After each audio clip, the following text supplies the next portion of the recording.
अगर दिन में एक बार भी ख्याल आता है कि ये जॉब वॉब तो बेकार चीजें करनी नहीं चाहिए, चाय की टपरी खोलते हैं, तो ये वीडियो एंड तक देखना, आपको कंप्लीट क्लैरिटी मिल जाएगी कि ये चीज कैसे करनी है या करनी भी है या नहीं।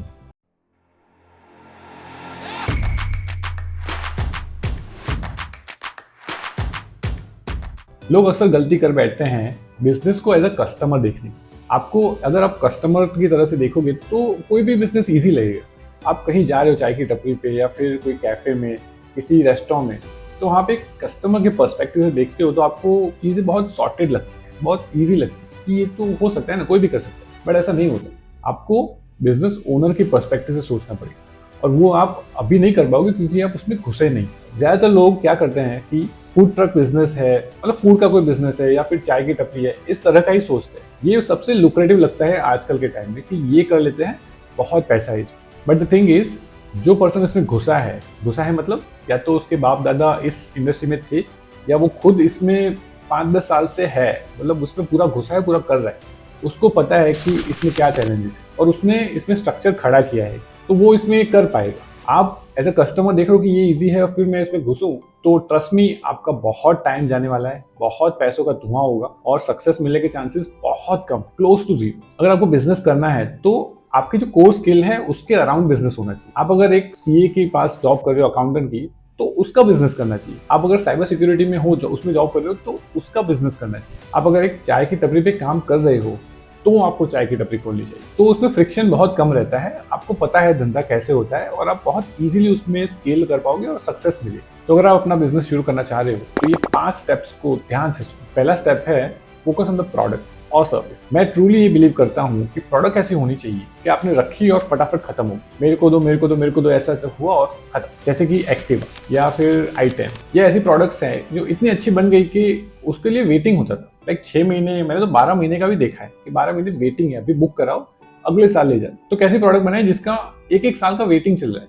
तो प्रोडक्ट ऐसी होनी चाहिए जिसकी डिमांड ज्यादा हो और सप्लाई कम, ये एक अच्छा बैलेंस। तो अगर ये होगा ना तो बाकी सारी चीजें, मतलब मार्केटिंग और ये सब सबसे चीजें हैं, मतलब वो काम करेगी, वो आपके फेवर में काम करेगी। लेकिन अगर प्रोडक्ट अच्छी नहीं है तो मार्केटिंग में कितना भी पैसा फूक, कोई फर्क नहीं पड़ेगा। मतलब इट्स गोना सेल ऑब्वियसली, इतना मार्केटिंग कर रहे हो तो, बट उतना मार्केट से उतना पुल नहीं होगा उसका। तो फोकस ऑन द प्रोडक्ट, जितनी अच्छी हो सके उतनी बनानी है। अगर ये अच्छा नहीं हो रहा ना, अगर ये क्लियर नहीं हो रहा, तो आगे स्टेप में बढ़ना ही नहीं। हमको ये आगे सोचना ही नहीं कि आगे क्या, पहले ये चीज। एक रोबस्ट प्रोडक्ट ना हो आपके पास तब तक आगे का सोचना ही नहीं, आगे कुछ करना ही नहीं। और इसमें आपकी हेल्प करेगा मार्केट रिसर्च और कंपेटिटर एनालिसिस। आपको देखना है कि आपकी जो प्रोडक्ट या सर्विस है वो और कौन दे रहा है। आप ऑनलाइन देख सकते हो, अगर आप प्रोडक्ट लिस्ट करना चाहते हो अमेजोन पे, तो वहाँ पे हर चीज अवेलेबल है। मतलब आप सोच भी नहीं सकते ऐसी ऐसी चीजें वहाँ पे लोग बेच रहे हैं। तो वहाँ आपको देखना है कि लोग इसको परचेस कर रहे हैं क्या, अगर कर रहे हैं तो उनका फीडबैक क्या है, उनको कौन सी चीज अच्छी लगती है, कौन सी नहीं लगती, तो वो आपको रियल टाइम फीडबैक वहां से मिलेगा। तो ऑनलाइन फीडबैक वहां से मिलेगा। ऑफलाइन फिर आप देखो कि जो आप प्रोडक्ट आपको यूज करते हैं उसके कस्टमर कौन है, उनसे बात करने को ट्राई करो। उनसे पूछो कि ये चीज आप लेते हो तो उसके फायदे क्या है और कौन सी ऐसी चीज जो अच्छी नहीं, जो कंपेटिटर है उनकी स्ट्रेंथ क्या है, उनकी वीकनेस क्या है, वो एनालिसिस। तो इससे ना बहुत सारा आपके पास डेटा इकट्ठा हो जाएगा आपके नीश के बारे में, आपके आइडिया के बारे में, कि ये चीज है जो मैं सोच रहा हूँ जो करने का, तो उसमें बाकी लोग कैसा कर रहे हैं और इसमें क्या इंप्रूवमेंट हो सकता है, उनकी कौन सी ऐसी वीकनेस है, उनके कौन से ऐसे फॉल्ट्स है जो मैं बेटर कर सकता हूँ। Then second step is generate leads before sales. मतलब आपकी प्रोडक्ट अभी बनी नहीं है, फिर भी आपको लीड्स जनरेट करनी चाहिए। It is advisable. Leads generate करना मतलब लोग इस चीज में कितना इंटरेस्टेड है। ऑनलाइन आप जनरेट कर सकते हो एड्स चला के कि इस तरह का सॉल्यूशन अगर अवेलेबल हो तो आप क्या लोगे, तो उसके लिए आप साइन अप्स ले सकते हो, या फिर फिजिकली लोगों से फॉर्म फिल करा सकते हो, उनसे पूछ सकते हो कि ये सर्विस है, इस ये प्रॉब्लम है, उसको सॉल्व करने के लिए ये सर्विस या प्रोडक्ट होगी, तो आप इंटरेस्टेड होगे क्या। तो इससे आपको काफी पता चलेगा कि आपकी प्रोडक्ट वायबल है कि नहीं, मार्केट में इसकी नीड है कि नहीं, लोग अगर ये तो चीज अवेलेबल हो तो लेंगे कि नहीं। तो ये हमको इसलिए करना है कि बहुत सारे पैसे खर्च करके प्रोडक्ट बना के और सब कुछ कर दो, उसके बाद फिर मार्केट रिस्पॉन्ड करे कि हमको नहीं चाहिए या फिर इसकी नीड ही नहीं है कोई, तो फिर पूरी मेहनत सब पैसा पानी में जाएगा। तो उससे अच्छा पहले लीड जनरेट करनी चाहिए, सीखना चाहिए कि मार्केट कैसे रिस्पॉन्ड कर रहा है इस चीज। अब पहले 2 स्टेप में आपको काफी पता चल गया होगा कि इसकी कितनी नीड है और लोग कैसे रिस्पॉन्ड कर रहे हैं, किस तरह की प्रोडक्ट चाहिए। तो उस हिसाब से आप अपनी प्रोडक्ट को शेप कर सकते हो मार्केट की नीड के हिसाब। फॉर एन एग्जाम्पल, आपने ऐसा जग बनाया जो छलकता नहीं, मतलब एक जग है, उसके अंदर एक छोटा जग है, तो कितना भी ऐसे टिल्ट करो ना तो वो जग अंदर का स्टेबल रहता है, तो वो पानी गिरता नहीं। आपने ये बनाई फॉर एग्जाम्पल, तो अब मार्केट ये बोल रहा है कि आपने बनाया प्लास्टिक में, मार्केट बोल रहा है हमको स्टील में चाहिए, क्योंकि हम तो ऐसे ही जग यूज करते हैं स्टील वाले, हम प्लास्टिक वाले जग यूज नहीं करते। तो ये एक इंसाइट है। तो आपको पता चला कि अगर ये मैं प्लास्टिक बनाऊंगा ना तो नहीं चलेगा, तो ये आपने लेगवर्क जो किया, आपने रिसर्च किया, वहां से आपको पता चला। तो आप अपनी प्रोडक्ट को इंप्रूव कर सकते हो, उसको बेटर बना सकते हो, उसको शेप कर सकते हो मार्केट के नीड के हिसाब से। अगर यहाँ तक के स्टेप्स प्रॉपर्ली फॉलो किए ना, एकदम ध्यान से, कुछ भी छूटा नहीं है, तो फिर आता है मेन बिजनेस की बात। तो ये सब क्लियर हो गया अगर, तो फिर आता है बात कि हमको बिजनेस का रोड मैप बनाना। हमको देखना है कि हम किस तरह इस चीज को लोगों तक पहुंचाएंगे, बिजनेस का स्ट्रक्चर क्या होगा, मतलब बिजनेस प्लान क्या होगा, डिस्ट्रीब्यूशन क्या होगा, और फाइनेंशियल प्रोजेक्शन कितना सोच रहे हैं, क्योंकि सोचना तो पड़ेगा। ऐसा नहीं हो सकता कि हवा में कुछ प्राइस सेट की और बस छोड़ दिया उसको कि देखेंगे फिर क्या होता है। ऐसा नहीं, आपको क्लियरली सोचना पड़ेगा बिजनेस प्लान क्या है, उसको हम ऑनलाइन बेचेंगे, ऑफलाइन बेचेंगे। ऑनलाइन बेचेंगे तो एड्स चलाएंगे, या फिर एसईओ करेंगे, या फिर ऑर्गेनिक ट्रैफिक से आएंगे।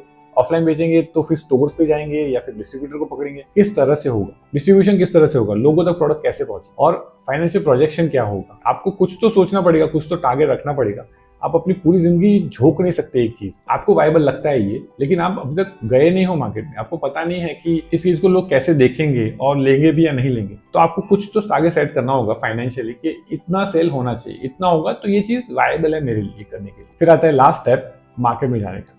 अब आपने जितना रिसर्च करना था कर लिया, now you are putting yourself out there. अब आप उस चीज को रिलीज कर रहे हो और फिर देख रहे हो कि लोग कैसे रिस्पॉन्ड करेंगे। आपने अब तक रिसर्च किया, आपने कैलकुलेटेड रिस्क लिए, तो आपको थोड़ा बहुत आइडिया रहता है कि क्या होने वाला है, बट यू नेवर नो लोग कैसे रिस्पॉन्ड करेंगे, इस प्रोडक्ट को कैसे देखेंगे, आपको कुछ नहीं पता। तो यहाँ पे अब ये लास्ट स्टेप है कि जब अब मार्केट जाते हैं, और अब यहाँ पे आता है मार्केटिंग। अब आपको करना पड़ेगा कि अपनी ब्रांड की आइडेंटिटी बनानी पड़ेगी कि लोग इसको कैसे परसीव करें, लोग इस चीज को यूज करें तो कैसे यूज करें, इसके क्या बेनिफिट है, कौन सी प्रॉब्लम सॉल्व हो रही। तो इन सब चीज को कम्युनिकेट करना होगा। अब वो आइडेंटिटी बन सकती है ऑनलाइन और ऑफलाइन भी। अभी ऑनलाइन करना वाजिब है क्योंकि सारी ऑडियंस वहीं पे है, तो डिजिटल मार्केटिंग से ब्रांड आइडेंटिटी बिल्ड कर सकते हैं, वहां से मार्केटिंग हो सकता है। तो एक अच्छी मार्केटिंग स्ट्रेटेजी बनानी है हमको, अपनी प्रोडक्ट कैसे पोजीशन करनी है, कैसे इसका ब्रांडिंग करना है, वो पूरा कंप्लीट स्ट्रेटेजी बनानी है और हमारी ऑडियंस तक पहुंचना है, उनसे कनेक्टेड रहना है। अब ये बेसिक 5 स्टेप है, अगर ये प्रॉपर्ली फॉलो किए तो फिर सक्सेस मिलने के चांसेस काफी बढ़ जाते हैं। इसका मतलब ये नहीं कि सक्सेस मिलेगी ही मिलेगी, ऐसा नहीं हो सकता। ऐसे कंप्लीटली प्रेडिक्ट नहीं कर सकते कि